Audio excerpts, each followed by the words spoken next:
zusammen, heute geht es um den M2 Competition. Ich hatte ja bei der letzten Fahrt auf der Rennstrecke leider feststellen müssen, dass die Bremsbeläge meiner kleinen M-Sportbremse nicht wirklich gut sind, beziehungsweise die Bremse an und für sich relativ schnell eben an Leistung verloren hat und das Fahrzeug dann nicht mehr wirklich verzögerte. Und der erste Schritt, wie gesagt, die große Bremse ist immer noch im Zulauf, das verzögert sich furchtbar lange bei BMW. Und weil ich jetzt noch andere Rennstreckentermine habe ich mich dazu entschlossen, für die kleine Bremse einmal andere Bremsbeläge auszuprobieren. In dem Fall sind das jetzt Pagid Rennbremsbeläge. Rennbremsbeläge sind zum einen sozusagen mit einer anderen Mischung, also das Metall, diese Metallmischung, die sozusagen verwendet wird für den Bremsbelag, ist eine andere. Da ist also ein höherer Metallanteil mit dabei. Und die sollten auch hitzebeständiger sein. Das heißt, es sollte nicht so schnell zu so einem Fading kommen wie jetzt bei den Originalbremsbelägen. Und heute versuche ich jetzt die Bremsbeläge zu installieren und schau mal, wie das dann beim nächsten Mal auf der Rennstrecke funktioniert. So, jetzt habe ich die Packung einmal geöffnet. Der kleinere Satz, also sozusagen hier auf der linken Seite, ist für die Heckbremse, also sprich für die Bremse an der Antriebsachse. Und die größeren Bremsbeläge sind für die Vorderachse, dort wo also das Fahrzeug gelenkt wird. Ich habe ja ein rein hinterradgetriebenes Fahrzeug und da ist es so, dass die Bremsbalance, oder allgemein ist es eigentlich so, dass die Bremsbalance sowas im Bereich, sag ich mal, 60, 70 zu 40 ist. Das heißt also, vorne hat man tendenziell immer mehr Bremsleistung als hinten. Und deswegen sind auch die Belege vorne entsprechend größer. Wie wir jetzt sehen, die sind jetzt gelb lackiert. Ja, gut. Natürlich immer nicht so schön, ne? Das fällt dann immer schnell auf. Die sind nämlich nicht straßenzugelassen. Das ist immer so ein bisschen so eine Sache, weil die halt etwas lauter quietschen. Ja? Deswegen ist dann gleich die Straßenzulassung weg. Totaler Quatsch. Jetzt sieht man hier, wie gesagt, der Belag hat deutlich mehr Metallanteile und ist auch rauer. Ja? Und ja, zum einen eben diese Mischung soll dann verhindern, dass sich so schnell Temperatur aufbaut, und der höhere Metallanteil soll dafür sorgen, dass auch dieser initiale Biss der Bremse, dass der besser ist, sodass ihr sozusagen schneller, härter verzögert und sich das insgesamt einfach besser anfühlt. Wie gesagt, bei meinem M2 auf der Rennstrecke war es eben so, es war ein ganz schwammiges Gefühl. Man hat also in die Bremse getreten und da ist erstmal nichts passiert und hat relativ lange gedauert, bis wirklich eine Verzögerungsleistung dann nachher eingesetzt hat. Also da hoffe ich mir durch diese anderen Bremsbeläge jetzt eine bessere Leistung beim nächsten Mal. So, nun geht es an die Montage der Bremsbeläge. Dafür müssen wir jetzt einmal die Radschrauben am Rad vorlösen. Das mache ich am besten, oder macht man am besten gerade bei der Vorderachse, solange noch das Fahrzeuggewicht auf dem Rad lastet, weil ansonsten bräuchte da jemand Zweites, der innen drin die Bremse tritt, weil ansonsten, wenn das Rad einmal entlastet ist, dann dreht sich das an der Vorderachse natürlich immer mit. Deswegen da am besten einmal anlösen, die Radschrauben, solange das Fahrzeuggewicht, wie gesagt, noch auf dem Rad lastet. Das mache ich jetzt hier. Eine Radmutter hat eine Felgensicherung. Da musste ich sozusagen so einen speziellen Aufsatz verwenden. Alle anderen sind ganz normale Radmuttern, die ich jetzt anlöse. Jetzt wird der Wagenheber platziert. Dafür gibt es bei BMW diese kleinen Aufnahmepunkte. Da muss man schauen, dass man die trifft. Ich zeige das jetzt einmal. Das sind so spezielle Gummiaufnahmepunkte. Da platziert man den Wagenheber und dann kann man das Fahrzeug eben an diesem Punkt anheben. Das mache ich jetzt. Das Fahrzeug wird angehoben. Das Rad wird langsam entlastet. Man sieht das jetzt.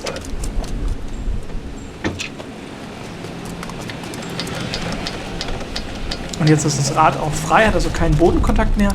Und jetzt können die restlichen Radmuttern bzw. alle Radmuttern einfach noch komplett gelöst und entnommen werden.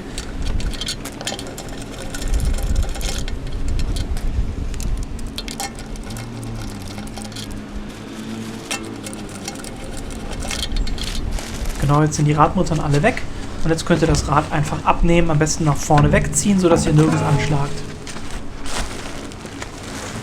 Nun ist es ratsam, oder ich mache es immer, die Radnabe einmal zu reinigen von den groben Verschmutzungen, sodass die Felge nachher wieder plan aufliegt.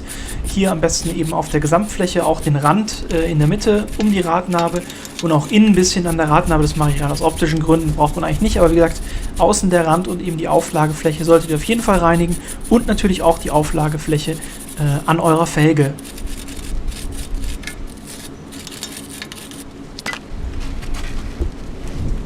So, jetzt haben wir hier sozusagen die Bremse und wir haben jetzt hier diese 2 Haltestifte, die müssen wir lösen. Zusätzlich noch zu dieser Klammer, beziehungsweise die Haltestifte halten die Klammer. Und wenn wir jetzt diese Haltestifte nach hinten schlagen, dafür nimmt man so einen kleinen, in Anführungszeichen, Meißel, gibt es im Kfz-Zubehör in verschiedenen Größen, passend für die jeweiligen Bremszangen.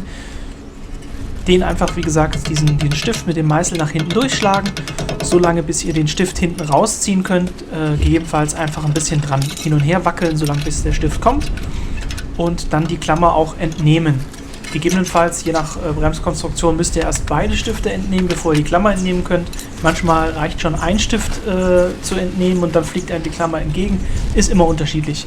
Jetzt ganz wichtig hier, die Bremskolben zurückzustellen. Hier also sozusagen, das Schöne ist, hier gibt es so eine kleine Auflagefläche für die Hände an den Bremsbelägen. Und mit denen kann man dann sehr, sehr gut ohne Rücksteller die Bremskolben zurückdrücken. Das ist wichtig, da die neuen Bremsbeläge natürlich dicker sind und sonst nicht reinpassen würden. Und damit das eben gegeben ist, einfach zurückziehen. Hier sehen wir jetzt die originalen Bremsbeläge. Vor dem Einbau jetzt einfach nochmal vergleichen. Stimmen die Größen? Passt das alles?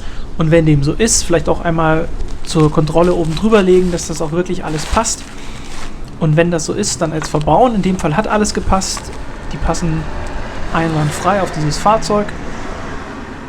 Und dann können wir die Beläge auch so schon an der Bremszange montieren.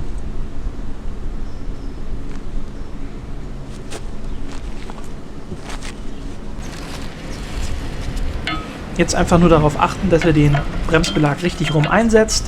Das heißt also die poröse Fläche oder die Bremsfläche eben zur Bremsscheibe hin. Und hier sehen wir jetzt, da habe ich die Bremskolben nicht weit genug zurückgestellt. Dann einfach nochmal den originalen Bremsbelag nehmen, den nochmal einsetzen, nochmal ein bisschen sozusagen die Bremskolben zurückdrücken, das ruhig 1-2 Mal machen, solange bis es eben passt und dann den neuen Bremsbelag einsetzen. Der war jetzt ein bisschen störrisch, ne? Der wollte nicht gleich, deswegen einfach nochmal den alten Bremsbelag nochmal rein und nochmal ordentlich zurückdrücken, sodass die Bremskolben auch wieder ganz eingefahren sind und der neue Bremsbelag seinen Weg in den Bremssattel findet. Jetzt noch so ungefähr die Bremsbeläge an den Löchern ausrichten, sodass man dann beim Einsetzen des Stifts da keine Probleme hat und der Stift sauber durch die Löcher fährt. Gleichzeitig auch die Spange wieder mit anbringen. Das heißt also erst unten einmal einhängen und dann oben mit leichtem Druck nach hinten die Spange sozusagen zum Bremssattel hinziehen und dann eben den Stift durchstecken. Einfach darauf achten, dass der Stift so ungefähr wieder am vorderen Loch anliegt und dann mit dem Hammer das Ganze einfach wieder von hinten nach vorne durchhämmern, solange bis hinten der Stift wieder plan aufliegt. Das fühlt ihr, das seht ihr und der Stift wieder vorne an der gleichen Position zu sehen ist wie im Originalzustand oder wie es halt vorher war. Aber ihr fühlt es auch hinten auf der Rückseite des Bremssattels, wenn ihr da mit dem Finger drüber geht, wann der Stift plan aufliegt und wann der Stift komplett versenkt ist. Und solange müsst ihr einfach da hinten drauf hämmern, bis der wieder komplett plan anliegt.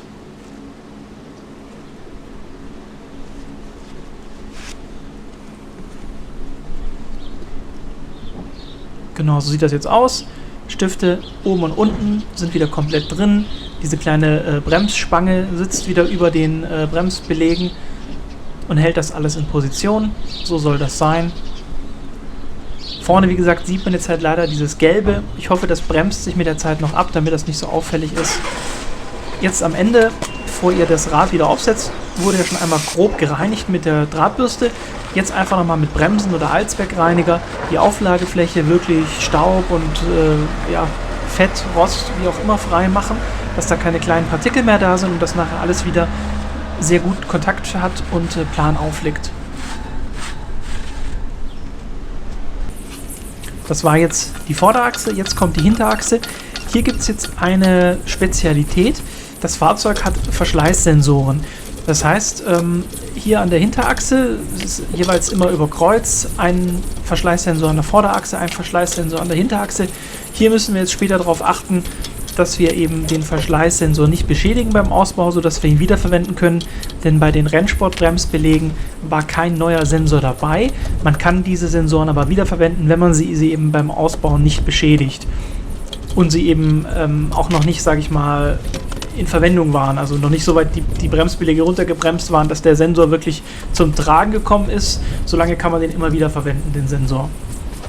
Jetzt gleiches Prozedere wie in der Vorderachse, Rad abnehmen, Radnabe säubern, von grobem Schmutz und leichten Rostansätzen befreien, sodass das alles wieder sauber ist und uns dann daran machen, wieder diese kleinen Stifte zu lösen am Bremssattel, um eben dann diese Spange frei zu bekommen und die Bremsbeläge entnehmen zu können.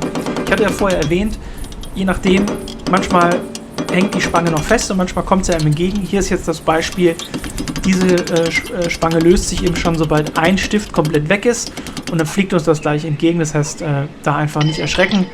Flupp, da ist sie weg. Das kann halt mal passieren, ist aber überhaupt nicht schlimm, ist einfach bauartbedingt. Einmal, wie gesagt, ist es halt noch eingeklemmt über die Halterung und einmal fliegt sie einem einfach entgegen. Hier sehen wir jetzt, da ist der Verschleißsensor auch verbaut. Das ist das kleine Kabel, was zum Bremsbelag führt. Hier müssen wir jetzt eben einfach darauf aufpassen, dass wir das erstmal vorsichtig aus dieser Halterung lösen. Das ist da so eingeklemmt. Und dass wir dann eben beim Entnehmen des Bremssattels da nicht irgendwie dran reißen oder dran ziehen, sondern den erstmal vorsichtig entnehmen, um dann diesen Sensor auch wiederum vorsichtig mit einem kleinen Schraubenzieher oder irgendwas aus seiner Halteposition rauszubekommen. Jetzt aber natürlich wieder das gewohnte Spiel. Erstmal die Bremskolben zurückdrücken, sodass später das Einsetzen der neuen Bremsbeläge problemlos funktioniert.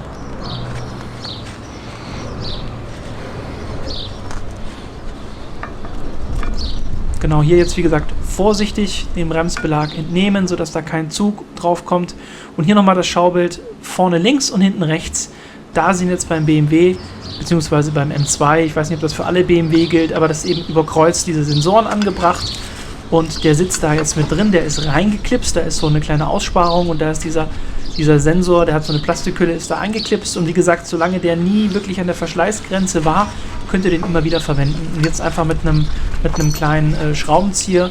Ich versuche es jetzt hier erstmal mit dem Meißel, aber der ist leider zu stumpf, beziehungsweise der Kopf ist zu dick, da komme ich nicht zwischen die Kanten. Das heißt, ich hole mir jetzt einen kleinen Schraubenzieher, so einen flachen Schraubenzieher und löse damit den Sensor aus dieser Verankerung. Wie gesagt, einfach vorsichtig links, rechts bewegen, solange bis der einem irgendwann mal entgegenkommt. Genau, jetzt ist der draußen und an den Bremsbelägen von Pagid ist auch die Möglichkeit gegeben, diesen Sensor wiederzuverwenden. Das sieht man hier, die Aussparung, und jetzt einfach den Sensor wieder in die richtige Position bzw. in die gleiche Position, wie er vorher war, einstecken und den Bremsbelag wieder in den Bremssattel einführen.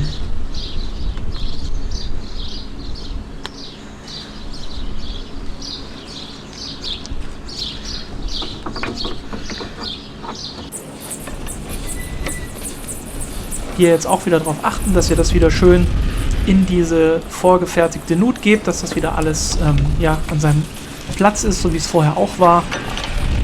Und dann mit der anderen Seite bzw. dem zweiten Bremsbelag weitermachen und nun einfach auch wieder in der Vorderachse wieder die Löcher ungefähr ausrichten, sodass der Stift dann nachher einwandfrei durchgesteckt werden kann.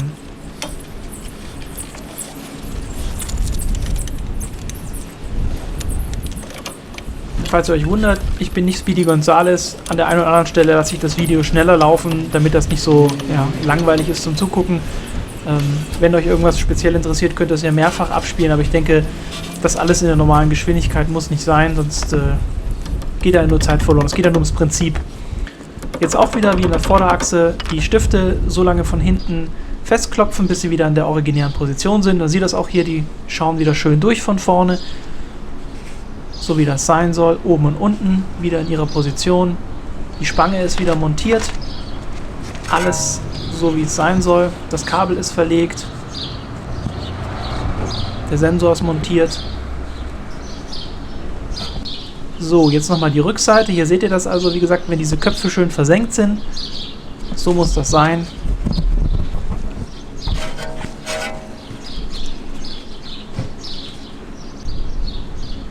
Hier oben jetzt auch nochmal, ich habe das Kabel nochmal ein bisschen zur Seite gezogen. Das sind die beiden Stifte. Jetzt sind wir an der Vorderachse nochmal. Ich zeige das nur nochmal ganz kurz der Vollständigkeit halber. Wir hatten ja auf der Beifahrerseite angefangen, jetzt nochmal die Fahrerseite auf der Vorderachse. Hier ist auch nochmal ein Verschleißsensor. Allerdings ist der Verschleißsensor auf der Vorderachse, hat er nicht so eine Nut im Bremssattel. Das heißt, der geht da einfach nur so übers Eck. Nicht wundern, das ist da halt einfach anders gelöst. Vom Prinzip ist es aber genau wieder dasselbe wie an der Vorderachse oder an der Hinterachse. Die Stifte lösen, die Spange entnehmen, die Bremsbeläge zurückdrücken, beziehungsweise über die Bremsbeläge die Bremskolben zurückdrücken. Dann hier jetzt in dem Fall eben den Sensor wieder vorsichtig aus dem Bremssattel rauslösen. Sensor nicht aus dem Bremssattel, aus dem Bremsbelag rauslösen. Den Sensor dann in den neuen Bremsbelag verbauen und alles wieder umgekehrter Reihenfolge einbauen. Hier ist jetzt so, der Sensor war ein bisschen störrisch, da habe ich ein bisschen länger gebraucht, aber wie gesagt, nehmt euch die Zeit, ja. Lieber länger probieren, vorsichtig sein, als dass euch nachher da irgendwie was abbricht oder das Ding kaputt geht, weil dann habt ihr den Salat, dann müsst ihr da einen neuen bestellen und müsst einen neuen verbauen. Deswegen ruhig ein bisschen Zeit lassen, geht's ja um nichts und ja, einfach vorsichtig sein, sodass das alles passt.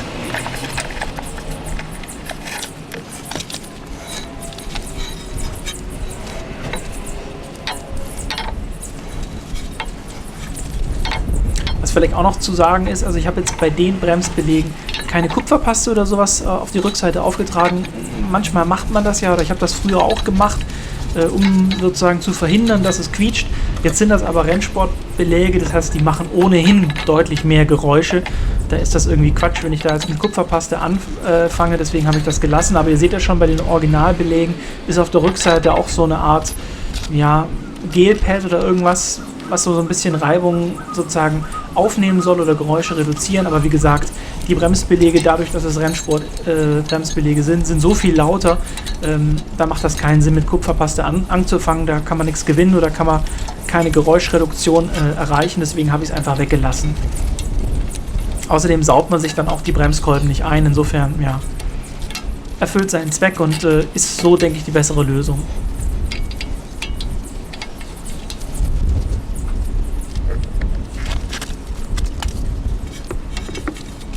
Hier jetzt auch die Stifte wieder plan einschlagen, sodass alles wieder an der Originalposition ist.